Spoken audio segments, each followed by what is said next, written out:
gonna have more fake animations today. So this one is called I was trapped underwater, trapped underwater for 3 days. How is that possible? You should be dead now. Well, we're gonna get into this, and please like and subscribe. Oh, that'll be please do, just please, come on, and let's get into the video. My body is capable of incredible feats if pushed against a corner, or as in my case, against a ceiling. In the end of this story, I will survive the flood that trapped me in my basement, but it came at a great cost. And it's all my dad's fault. A few years earlier, he and my mom divorced. Through lying and manipulation, he convinced the family court to give him sole child custody over me. I was only 8 years old, and he did it by convincing me that my mom was evil. He told me she had only sent me to ballet classes so she could sell me. At the same time, I was afraid of my dad. I didn't want to upset him, so when the court asked me if I wanted to continue to live with my mom or my dad, I responded, "My mom is evil. I want to stay with Dad." When my mom heard what I said about her, she broke out in tears and screamed, "But I've always been good to you, and I love you so much." I saw my mom cry and was about to change my mind, but it was too late. The court announced that my dad had won sole child custody over me, and then he immediately dragged me out of the courtroom before I could say anything. Back at home, he told me I'd be homeschooled from now on, because that way my mom couldn't kidnap me on my way to school. But really, that was just an excuse to turn me into his housemaid. He continued, saying that I should first learn how to cook and clean. So the next morning, he handed me a cookbook and said, "Start studying now. I'll be back home at 5 p.m. Surprise me with a meal." That's how I, at the age of 8, became the servant and private chef of my dad. But it was just the beginning. You jerks often get along well with other jerks, and Dad soon found a new girlfriend, Darcy. The first time I met her, she tousled my hair and said, "You are such a cutie. Do you like playing video games?" But Dad interrupted her, saying, "Don't pamper her. She's only here to clean the house and cook me food. You don't have to pretend to like her." Oh, thank God. I can't tell you how much I hate children. That same day, I had to cook them dinner. Of course, you hate children. You're blonde, Rose. Some blondes like children, some blondes hate children. I don't know if I'm gonna get bad reputation for saying that, but hell, it's just my opinion. Hell, it's just my opinion, but like, sometimes there's white hair Karens, sometimes, like, Karens can have any type of hair. Like, they have brown hair. Big mistake. I thought I could eat with them at the table. Normally, Dad didn't care if I sat down next to him or not, but Darcy said, "I don't want you to sit here with us. You can come back when we are finished, to eat the leftovers and clean the dishes." Darcy then looked at my dad to check his reaction, to see if he'd get angry at her for mistreating me, but my dad didn't care. He just continued eating, acting like nothing had happened. And that was the difference between these two. Dad just didn't care about me, but Darcy got a kick out of subjugating and bullying me. The first night she stayed over at our house, she came into my room right before bedtime and told me to sit down. She said, "Your dad and I are a couple now. He loves me dearly, while he hates you. And no wonder. So far, you've tried everything you can to break us apart."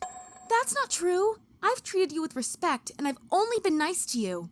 But she put her fingers on my lips and shut my mouth. "Don't ever interrupt me again, you bastard child. I don't like you, and neither does your dad. No one likes you. Speak up to me again, and you will regret it." I freed myself from her fingers and screamed, "You are right! My dad doesn't love me, but guess what? He doesn't love you either." To my surprise, she left the room without further arguing with me. I thought I had stood my ground well, but then I heard screams. I ran to see what happened and found her at the bottom of the stairs crying.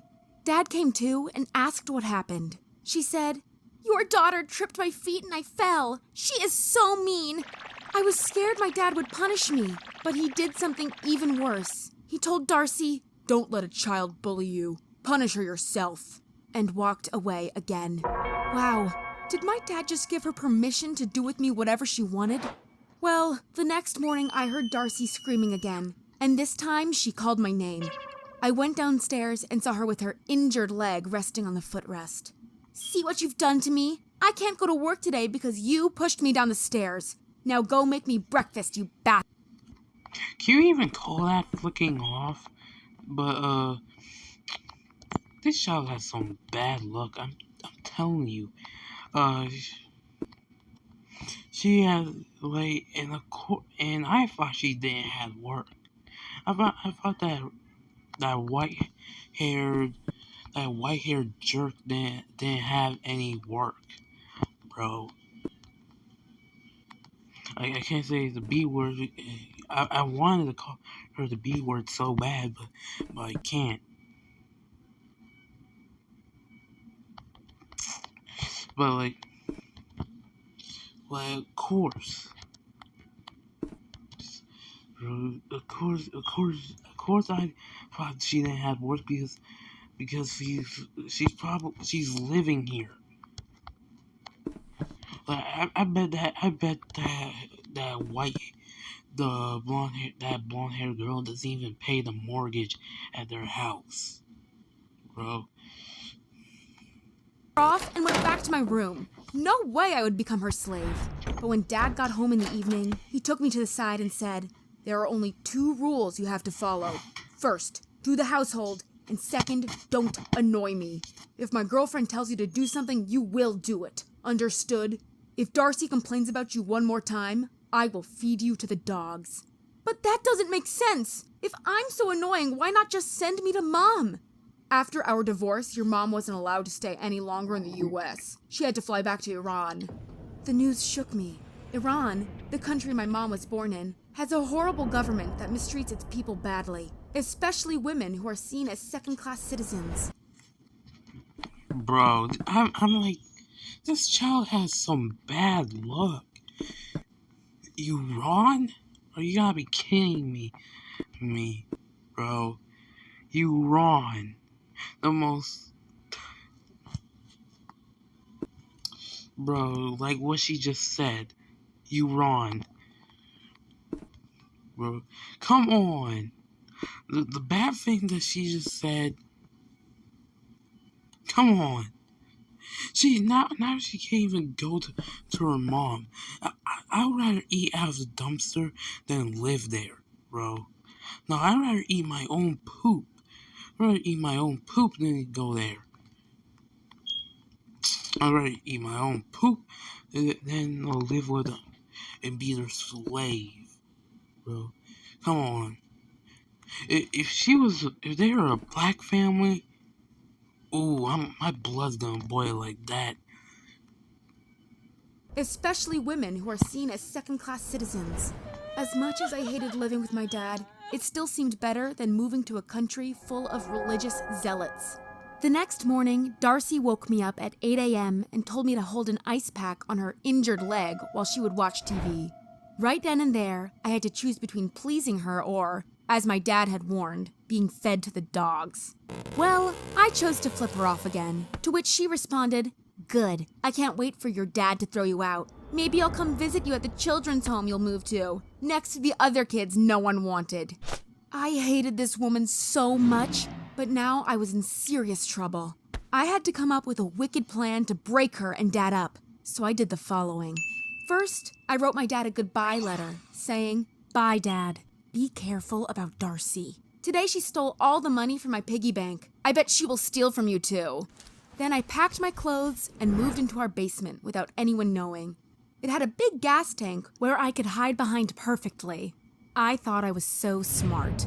At night, I would sneak out and get food from the kitchen or use the bathroom, even though I often had to pee into a bottle during daytime. Meanwhile, my plan was to frame Darcy for stealing money from my dad. So at night, I would crawl into their bedroom, pull Dad's wallet out of his jeans, and take out all the money. New degree advanced with 7. Guys, she's getting revenge. I'm talking like that sweet, sweet revenge. I'm talking like I like revenge in movies, you know? That classic old like revenge. You guys know what I'm talking about? With the revenge thing, with the revenge plot. That always gets me like. I like this movie now because it has a revenge plot or a raid or something. Yeah, when there's a raid in a movie, you know I'm gonna say, "Oh yeah, I like this movie already."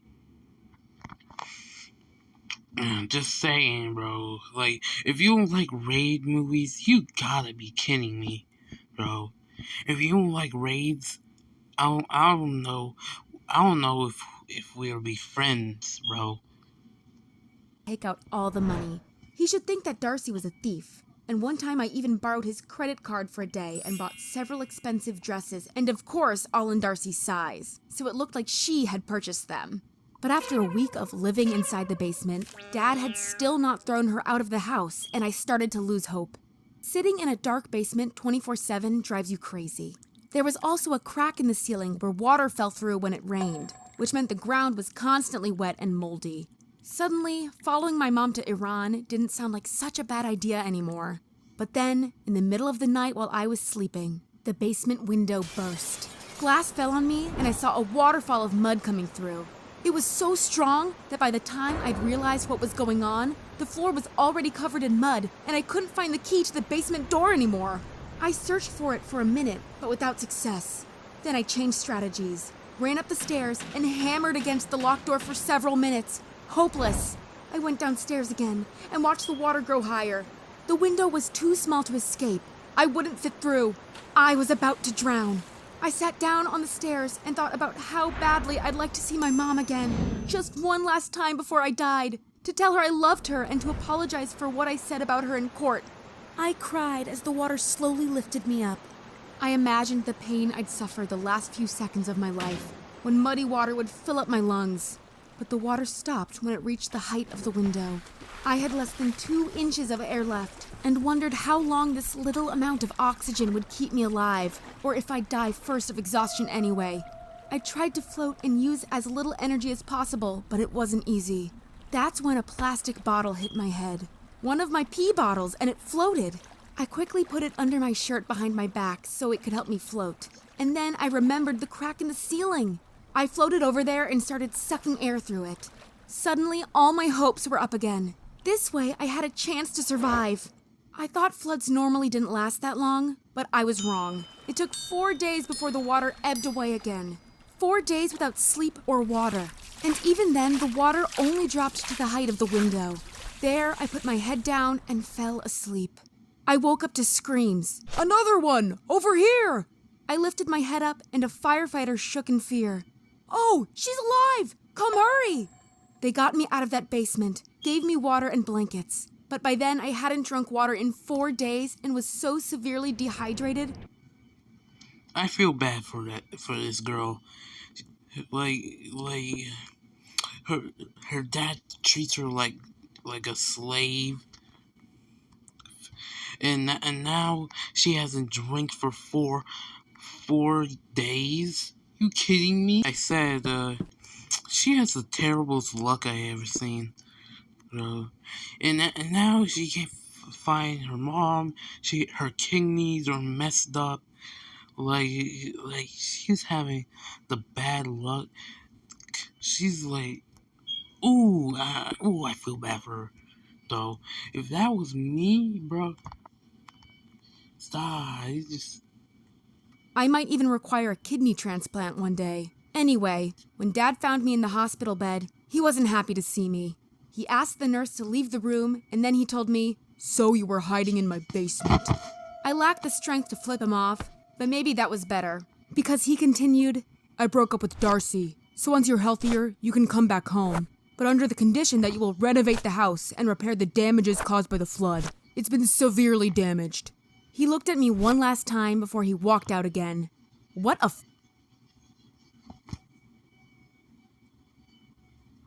See you guys later.